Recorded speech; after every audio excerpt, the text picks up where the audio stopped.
property is probably one of the biggest financial decisions you'll ever make. It sounds really scary, especially you're a first-time buyer. Because how can you know what you don't know? And that was me 3.5 years ago. I knew my deposit and my budget for my mortgage. But what caught me off guard is the cost that came after. Since I track all my spending, I'm just gonna share all the additional costs with you on screen today. In the end, I'm going to share my tips and honest reflection as a first-time homeowner, so make sure you stay till the end. If you're new here, hi, I'm Jen. I moved to London from Hong Kong in 2021. I rented for about a year before I decided to take the leap into buying. I also have a video of my apartment tour, so go check that out if you're interested in what my space looks like. I really wish at the time I could understand what to budget when I bought a house and also what comes after. Let's get into it. So part 1, the upfront cost of buying. When you're taking out a mortgage in the UK, lenders usually cap what you can borrow between 4 and 5 times of your annual salary. So whatever is left over between the property price and the borrowing limit became your minimum deposit. Then to find out the interest rate, you can either work with a private financial advisor which have access to the market, so they can suggest the best deal based on your affordability. But of course, that comes with a fee. And the second option is that you can do your own research and then you can reach out to the advisor directly from the lender that you pick. And that option is free and they will still submit all the paperwork for you.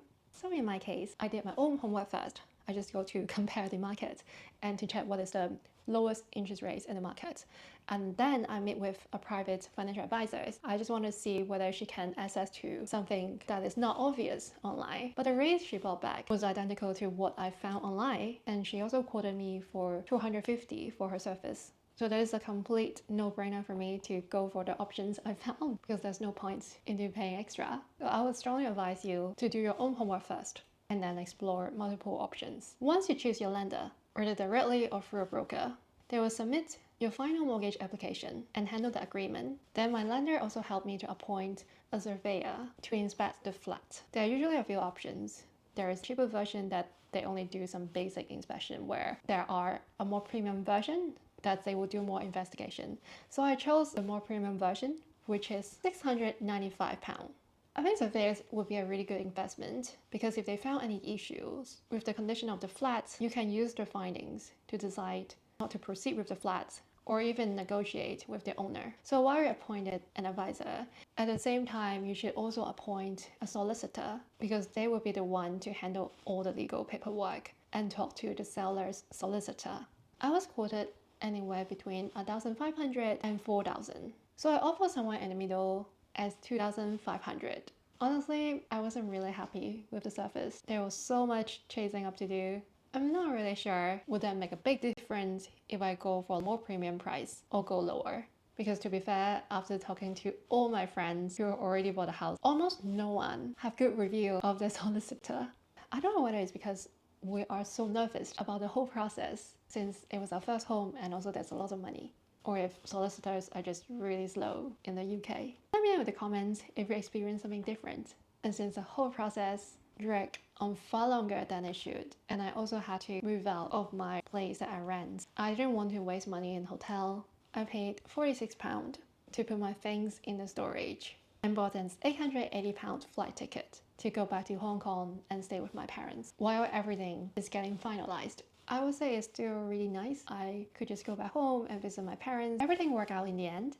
I would suggest everyone to always factor in where you're going to live if there's a delay, whether it's storage or temporary rent, or maybe even paying rent and mortgage at the same time if you need to renovate. Those transition costs also add up really fast if you don't plan in advance. Because I was a first-time buyer and the flat was under the stamp duty free threshold, so I paid £0 in stamp duty, which really saved a lot of money. But if your property is above the stamp duty threshold, do check the percentage and factor in the costs. So in total, my upfront buying and transaction cost comes to £4,121.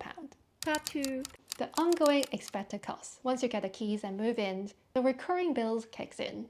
I'm not going into all the small details that you will pay whether you're renting or buying, such as council tax, water bill, and internet bill. If you're really interested, you can check out my monthly cost of living video here. So now, since I became an owner, the main bulk of the housing is service charge. And in my building is really weird. Energy and heating are billed together right inside the service charge. So how it works is that they will charge a projection of my energy and electricity bill a quarter in advance based on the projection from last year. What I really dislike is that every time when there's a price adjustment, whether I have to pay more or they have to pay me back, would cost me £25 as an admin cost. I didn't really know when I decided to buy this place. Honestly, I don't think it's going to affect my decision at the time. I would advise you to check with the estate agent just so you can make an informed decision. So the billing system in my building is quite complicated. I'm just gonna share the service charge as a whole that include building insurance, ground rent, maintenance, and energy over the last 3.5 years. In 2023, I paid £2,864.80. In 2024, I paid £3,238.25. In 2025, I paid £4,519.33. In 2026, it is only in Q1 because there has been a billing delayed with the rest. It's not a price cut, so I only paid £1,000 so far, which is really scary because I can foresee a big bill is coming. So when you look at the cost from 2023 to 2025, there is a 60% jump in just 3 years. So I think the biggest takeaway is that when you are budgeting for your mortgage, do incorporate this kind of charge as well, and never just look at service charge in day one. Also, if you're looking to buy a modern development with concierge service, swimming pool, gym, or lots of communal area, these tend to have really expensive service charge because those communal space and amenities naturally cost more to run and maintain over time. And when the bills goes up, it just naturally passes directly to us as owners. So across the 3.5 years, my total service charge comes to £11,622.38. Part 3, the unexpected costs. Even though I say it's unexpected, but I guess you probably would assume something will broke at some point. This is the moment I realize I'm a real adult now because I had to fix everything on my own.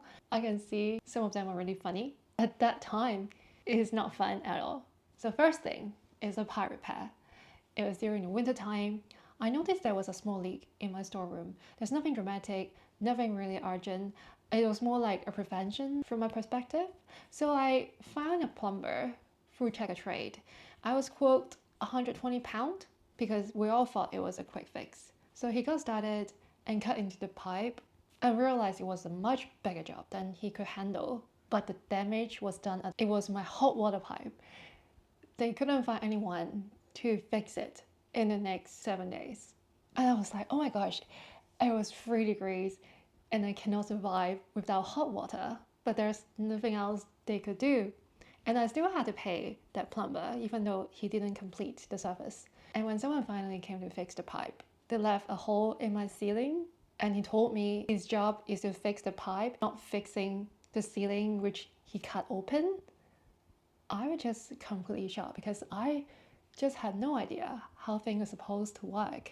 And I can't live with a hole in my ceiling. So I went back to the same company and they quoted me another 300. So I think it was originally a total of 1,200 for everything. But after going back and forth with the price, the total repair came to 900.